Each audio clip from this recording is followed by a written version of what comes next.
Ukraine was the second largest republic in the Soviet Union after Russia. It was Russia's main trade partner. Ukraine was in many ways the breadbasket of the Soviet Union. After the counter-revolution overthrew the governments in the Soviet Union, in Russia, in Ukraine, Ukraine became independent. And for the last, all the time since 1991, all the time, almost 30 years, the U.S. has been pumping in billions of dollars through the so-called National Endowment for Democracy, other non-governmental organizations. And then in 2013, in the fall of 2013, when the Russian government, I think, was preoccupied with the Sochi Olympics, the Winter Olympics, and there was lots of, international protests coming, and they were worried that the Olympics would be disrupted. These protests began in the middle of Kiev, the capital of Ukraine. It was called Maidan, meaning the Maidan Square protests. And they went on for November and December and January. And then in early February, mid-February, really, a deal was struck between the opposition forces to the Yanukovych government, who were pro-European, pro-EU, pro-NATO, and the Yanukovych government, which was a government that wasn't pro-Russian, but sought neutrality between East and West and vowed that Ukraine would never become a part of NATO. They came to a deal with Yanukovych, and the Russians were at the table, and the Germans were at the table, and the French were at the table, and the U.S. was at the table, but as an observer. And there was an agreement that Yanukovych would pull the police out of the center of Kiev, that he would call early elections in Ukraine, meaning allowing the opposition to replace him as the president. He would devolve authority from the center of Ukraine to the regions, which was another demand of the opposition. And he signed that agreement with international observers watching on February 21st, 2014. On February 22nd, 2014, fascist-led militias stormed the parliament, dispersed the parliament, tried to kill the president. He fled for his life, and they created a neo-Nazi regime in Ukraine at that time. The whole eastern part of the country speaks Russian, was historically part of Russia. I mean, in 1625, Kiev was a capital of Russia. I mean, it's always been historically part of Russia, at least the eastern part of Ukraine.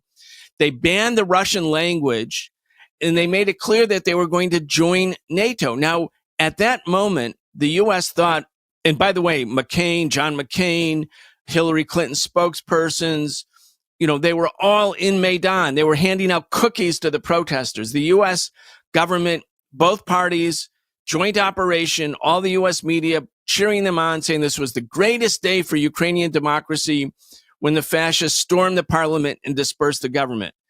And they thought, okay, we have Russia by the throat. And it was then that Putin said, look, we're going to let the people in Crimea, who are almost all Russian speakers and ethnically Russian, we're going to let them have a referendum about whether under these circumstances they want to reaffix Crimea to Russia. And they had a referendum in June 2014, and 95% of the people voted, yes, we prefer to be with Russia.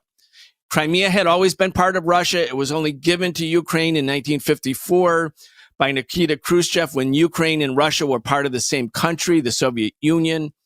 And so when Putin did that, the United States accused Russia of seizing Ukraine because that referendum took place in Crimea where the people voted to associate with Russia rather than Ukraine. The other part of that equation that's very important for people who don't know enough about this situation to understand is Crimea was the most important naval base for the Soviet Union.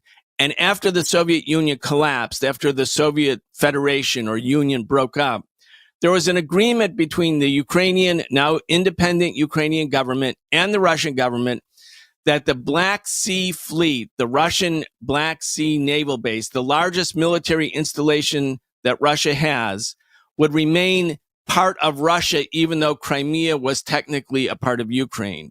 So when the U.S.-led fascist coup d'etat took place, Vladimir Putin realized that the Russian primary biggest military base, the largest naval base, would now become a NATO base with nuclear missiles pointed at Russia. That was too much. And so then, and only then, did Russia go forward and allow this referendum to take place. And since then, the United States and all of the politicians and the media have labeled Putin to be and Russia to be the aggressor. But that's the actual context.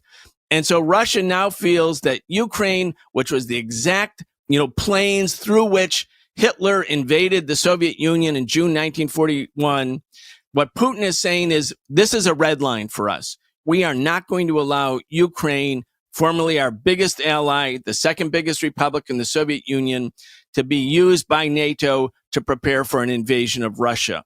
That's not going to happen. That's why we are now at the verge of a major power conflict between the U.S. and Russia. And the reason I wanted to give a little bit of this history is that the American people don't know about it. And they just think, because they're told every day, that Putin is bad, he's an autocrat, and Russia is an aggressor, when in fact, Putin, and in this case, Russia, are the victim of Western aggression.